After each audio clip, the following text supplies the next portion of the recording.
அது யாரோ ஒரு நண்பர் சொன்னார், கூட்டணி சேர்ந்தா ஒரு 4-5 பேர் உள்ள போய் சட்டமன்றத்தில் பேசுவாங்க. ஆட கன்றாய் பிடிச்சவங்களா, அண்ணன் போகணும், இடும் போகணும், கார்த்தி போகணும், கார்த்தியா தங்கச்சி போகணும், சாட்டை துறை, அப்படிலாம் இல்லை. 234 பேர் என்னைக்கு போகிறோமோ அன்னைக்கு நாங்கள் போய்க்கிறோம். ஆனால் நாங்கள் போய் சும்மா ஒரு சீட்டில் 2 சீட்டில் எதிர்கட்சியாக உட்காந்து கத்தணுன்ற நெசசிட்டி எங்களுக்கு இல்லை. அந்த இடத்துல கொண்டு போய் மக்கள் எங்களை விடமாட்டாங்கன்னு நான் நம்புகிறேன். எனக்கு அந்த நம்பிக்கை இருக்குது. பேசும்போது ஒரு பத்திரிகையாளர் சொன்னார், கூட்டணி வச்சுக்கலாம் அப்படின்லாம். கூட்டணி வைக்கிறதுன்றதுக்கு கூட்டணி வைக்கிறவங்களுக்கு ஒரு தகுதி வேணும்.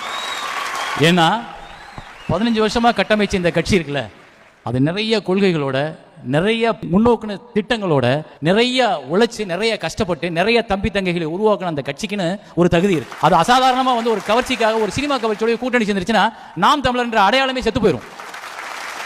ஸோ அதனால நான் இங்கே அரசியல் மட்டும்தான் பேச போறேன், நட்பு பேச போறதில்ல. இப்போ இவர் பேசினார்ல இங்கே உட்காந்து மணியண்ணன் கூட, அவ்வளவு விஷயங்களை இந்த ஃபிங்கர் டிப்பில் ஒரே மேடையில் நினைச்ச நேரத்தில் நினைச்ச உடனே பேசுறதுக்கு ஒரு தலைவர் சொல்லுங்க கிடையாது.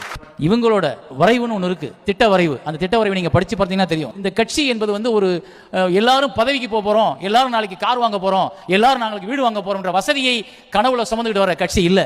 இங்க எல்லா மக்களுக்குமான விடுதலையை வாங்கி கொடுக்க போன்ற கட்சியா இது இருக்கிறதுனால இங்க பேசுறதுக்கும் தனியா கூட வர்றதுக்கும் கூட சேர்றதுக்கும் ஒரு தகுதி இருக்கு.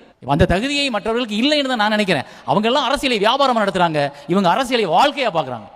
சின்னம் விவசாயி, ஓட்டு பாருங்க ஓட்ட, அப்புறம் பாருங்க நாட்டை.